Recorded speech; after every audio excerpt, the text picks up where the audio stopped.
बहुत ही इंटरेस्टिंग रहा, बहुत ही दिलचस्प था क्योंकि एक कहानी जो सीज़न 1 से शुरू हुई थी। सीज़न 1 में किरदार सिर्फ इंट्रोड्यूस हुआ था, लिटरली एक ही सीन था, लेकिन बहुत अच्छी तरीके से, एक बहुत ही पुख्ता तरीके से इंट्रोड्यूस हुआ था क्योंकि जो वो सीन भी था जिसमें वो अपने फादर से बात कर रहा है, आता है बाहर से एक आदमी और कुछ ऐसी बातें करता है कि आपको समझ में आता है कि इसका अपने फादर के साथ कॉन्फ्लिक्ट है। उसी दुनिया में पैदा हुआ है लेकिन उस दुनिया का हिस्सा नहीं होना चाहता है। और फिर उसके बाद एक कमेंट करता है बहुत ही बड़े किरदार के ऊपर, कालीन भैया और मुन्ना, कि भाई अगर आप उन पे अटैक करना चाहते हैं तो एक न्यूट्रल ग्राउंड पे करिए, और मुन्ना को तो आप ज़्यादा वो मत दीजिए तवज्जो क्योंकि वो एक कमज़ोर कड़ी है, तो फोकस करिए कालीन भैया पे। तो उससे पता चलता है कि एक वो कैरेक्टर बहुत ही स्ट्रांगली वो कैरेक्टर हमने प्लेस कर दिया था कहानी में। फिर सीज़न 2 में थोड़ा और किरदार बढ़ा, लेकिन फिर भी सीज़न 2 तक हम उसे कहीं बीच में देखते थे। ना वो एंटागनिस्ट था, ना वो प्रोटैगनिस्ट था, ना वो नायक था, ना खलनायक था। लेकिन सीज़न 3 की शुरुआत से ही हमने उसे एक नायक के रूप में देखना शुरू किया क्योंकि वो किरदार जो था वो और ज़्यादा डायनामिक हो गया। उसमें एक नए लेयर्स ऐड हुए, नए कलर्स ऐड हुए। एक इमोशनल लेयर थी जो कि बहुत स्ट्रॉन्ग थी, जिसकी आप भी बात कर रहे थे, जो एंड में जाके वो टिप ऑफ होता है। तो एक नए अलाइंसेस थे, नए कॉम्बिनेशंस थे। पहली बार हमने देखा कि कालीन भैया का कहानी में हमेशा से एक ये चीज़ थी, लेकिन इसको कभी छुआ नहीं था कि अगर कालीन भैया का बेटा जैसा वो चाहते थे मुन्ना, वो वैसा नहीं था, और रतिशंकर का बेटा वैसा नहीं था जैसा वो चाहता था, तो वो उल्टा था। तो इस बार हमने पहली बार देखा कि अगर कालीन भैया और शरद शुक्ला एक साथ हो जाएं तो क्या होगा। तो वो एक नया रिलेशनशिप डेवलप हुआ जो कि बहुत ही बड़ी ड्रामेटिक बीट थी। लेकिन हाँ, एज एन एक्टर भी काफ़ी कुछ था करने के लिए इस बार सीन्स में, क्योंकि होता वही है कि आपके पास स्कोप जब होगा तभी आप कुछ उस चीज़ को और ज़्यादा एक्सप्लोर कर सकते हैं। तो इस बार मुझे लगता है वो बहुत ज़्यादा सीन्स में था, कहानी में था, कि जितना भी आप अपने किरदार में, उसकी गहराई में डुबकी लगाएंगे, उतना स्कोप था कि आप ला सकते हैं कुछ ना कुछ। तो मज़ा बहुत आया, और उस बात की अब खुशी है और हल्का सा सेटिस्फैक्शन भी है कि उसका जो असर है, जो इम्पैक्ट है लोगों पे, वो भी वैसा ही पड़ा जैसा सोचा था।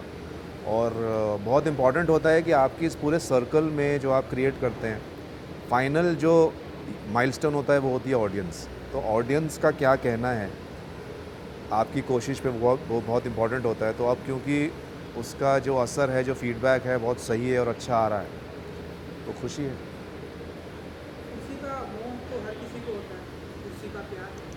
बाकी आपको भी कहीं ना कहीं हमने देखा ये मिला, बट अनफॉर्चुनेटली इस लाइफ की मतलब वो अब हमें आगे सीजन में नहीं देखने को मिला।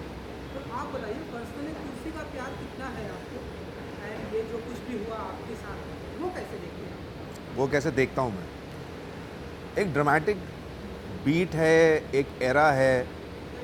आई थिंक वो बात शुरुआत होती है जैसे कि लास्ट सीन की जो आप बात कर रहे हो, उसमें मिर्ज़ापुर की दुनिया का सबसे बड़ा किरदार, एक महानायक अखंडानंद त्रिपाठी उर्फ कालीन भैया, वो अनाउंस करते हैं, वो बात शुरू करते हैं कि भाई ये गद्दी हमने और हमारे बाबूजी ने बनाई थी, और उसका ऐसे ही वो चीज़ शुरुआत हुई, उसकी गद्दी की जो प्रथा थी।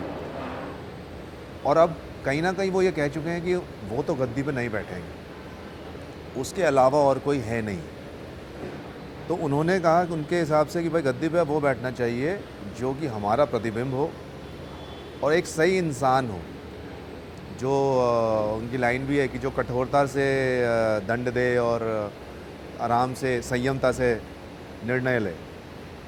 और उनकी नज़र में एक ही इंसान है, शरद शुक्ला, जो होगा किंग ऑफ मिर्ज़ापुर।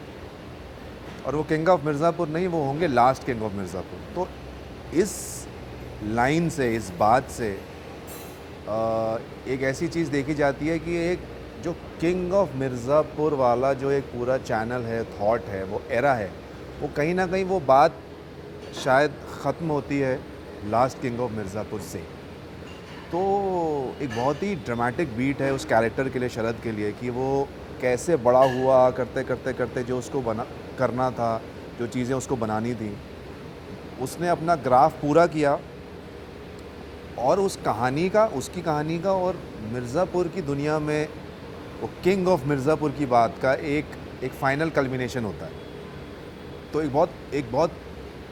एक सैटिस्फाइंग और एक कल्मिनेशन वाली फ़ील है कि जब एक कोई सिरा जो खुला हुआ है, जब फाइनली वो पूरा होता है और वो बात अपनी मुकम्मल होती है, तो आपको वो एक अच्छी किताब पढ़ने के बाद जो एक फीलिंग होती है ना कि आपने पूरा एक बड़ा उपन्यास जो कई जगहों से निकला उसको पढ़ा, ख़त्म किया और रखा, तो वो जो एक सैटिस्फाइंग चीज़ होती है कहानी को पूरा जी लेने की।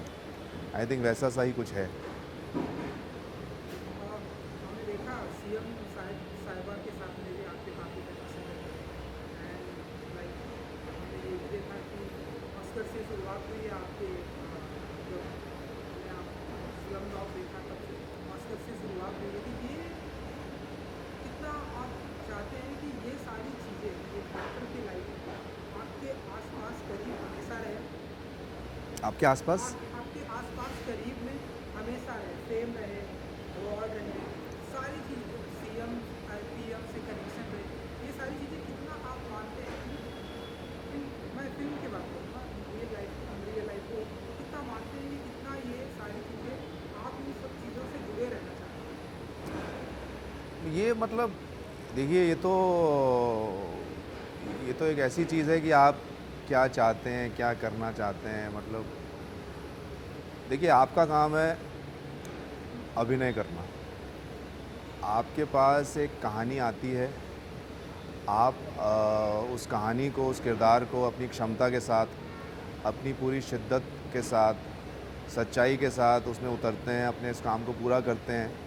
मेरी शुरुआत भी वैसी ही रही थिएटर से कि जो दुनिया में आप घुसे, जो कहानी, जो किरदार, जिन लोगों के साथ आपने काम किया, अब आपके साथ अगर मैं यहाँ बैठा हूँ और हमारी बातचीत हो रही है, तो मेरे लिए ये बहुत ज़रूरी है कि हमारा ये जो कॉन्वर्सेशन है, ये जो संवाद हो, ये मुकम्मल हो, ये अच्छा हो, इसका प्रभाव आपके ऊपर अच्छा पड़े, इसका प्रभाव आपके सुनने वालों के ऊपर, आपके देखने वालों के ऊपर अच्छा पड़े। और इस वजह से अगर एक इक्वेशन बनती है, अगर इस वजह से एक अच्छा रिश्ता बनता है, तो वही उसका एक इनाम है।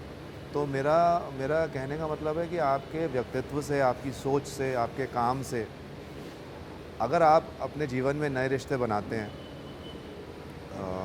आपके काम से रिलेटेड हों, आपकी दुनिया के हों, या वो किसी दूसरे व्यवसाय या दूसरे प्रोफेशन के हों, तो वो एक अच्छी चीज़ है। लेकिन आई थिंक हाँ, वो शुरुआत होती है आपके व्यक्तित्व से कि आप कैसे इंसान हैं और आपका काम कैसा है। कर्म से ही इंसान पहचाना जाता है।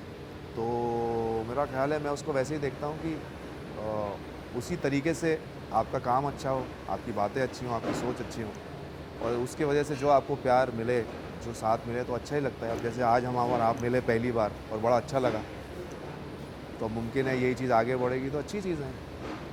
अब आपकी भी शुरुआत हो चुकी है, सो ढेरों सारे, मैं मिर्ज़ापुर की बात करूँगा, ढेरों सारे किरदार, कैसा रहा सभी के साथ का एसोसिएशन रहना? सेट की अगर मैं बात करूँ कि हाँ हमारी बहुत मस्ती होती थी, इनके साथ में बहुत सारा बॉन्डिंग हो गई, इन्हें मैं नहीं जानता था लेकिन इनके साथ में बहुत ही अच्छी बॉन्डिंग हुई, तो ये सेट पर कैसा रहा माहौल एंड एक्सपीरियंस? बहुत ही मुख्तलिफ था सबके साथ, क्योंकि जैसा कि आप जानते हैं मिर्ज़ापुर में अलग अलग तरह के अलग अलग जैसे एक बास्केट होती है, उसमें अलग अलग तरीके के फ्रूट होते हैं। किसी पे रस ज़्यादा है, किसी का टेक्सचर अच्छा है, किसी का कुछ अलग फ्लेवर है, कोई खट्टा है, मीठा है। तो उसी तरीके से मैं इसे देखता हूँ कि जितने भी किरदार हैं, खासकर सीज़न 3 में मेरा ज़्यादातर जो ऑन स्क्रीन काम रहा वो पंकज जी के साथ था सबसे पहले। तो पंकज